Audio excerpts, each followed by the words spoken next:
Boundary line disputes can really create a problem between neighbors and can potentially disrupt the sale of a property because fences and walls may not always be indicative of the property line location.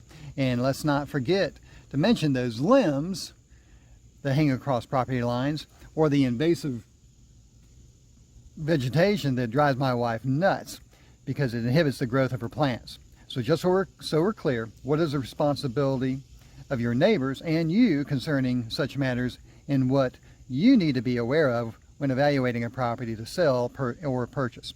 So let's get started with that now.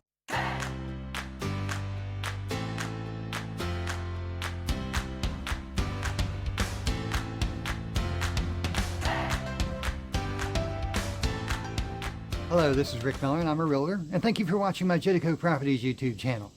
When a fence is constructed on the exact property line itself, each property owner is deemed to have a property interest in the fence, and neither owner may obliterate the fence without the permission of the other owner. Moreover, both owners are jointly responsible for the maintenance of the fence or wall.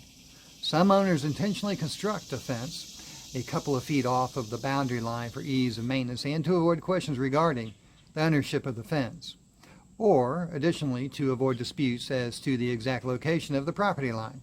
Whether a fence is intended as a boundary line is normally a question of fact for a jury to decide.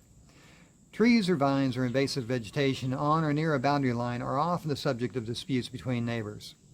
In Georgia, the ownership of a tree is determined by the location of its trunk rather than its limbs, and ownership of a tree includes ownership of its fruit or product.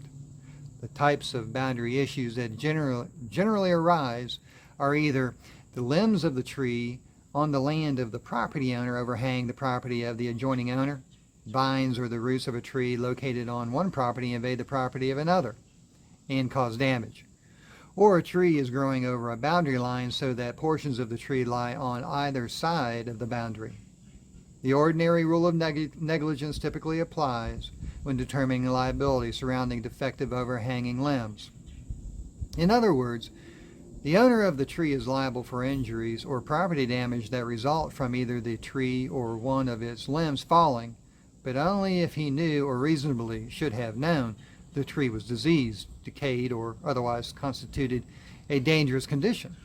If a landowner knows that a tree on his property is diseased and may fall and damage the property of his neighbor, the tree's owner is under a duty to eliminate that danger. Branches of a tree that encroach onto another owner's property do not constitute a trespass onto the other owner's property. However, the adjoining property owner generally has the right to prune or trim back tree limbs overhanging their property. Invasive roots or vine roots from a tree that grows onto a neighbor's property are not thought of as trespassing onto a neighbor's property. However, the adjoining owner would have the right to remove or cut such roots. Nuisance claims have sometimes been brought by property owners against adjoining neighbors when plants or invasive vines grow onto the neighbor's property. For example, if one neighbor planted kudzu along the property line, the other neighbor can, if they wish, remove that overgrowth from the property that interferes with their quiet enjoyment of the property. If a tree is on the property line, it would be treated as co-owned by the two adjoining property owners in much the same way as a party wall or fence built on the property line. Following the party wall analogy, neither owner would be entitled to damage that portion of the tree on either side of the property line. In fact, each owner has a duty to maintain the tree and take reasonable steps to guard against any hazardous condition the tree may pose. Likewise, if a tree on a boundary line becomes diseased and needs to be removed from the property, each owner would have owe a duty to help the other and pay for the removal of the diseased tree. I hope this was helpful. I want to thank Seth Wiseman and Redbook for a clarification. Thank you for watching my Jedico Properties YouTube channel, where we are dedicated to making you a better buyer and seller of real estate, so you can maximize your buying and selling opportunities and make the best decisions for yourself and your family.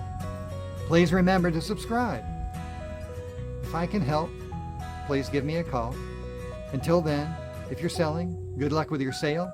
And if you're buying, happy house hunting.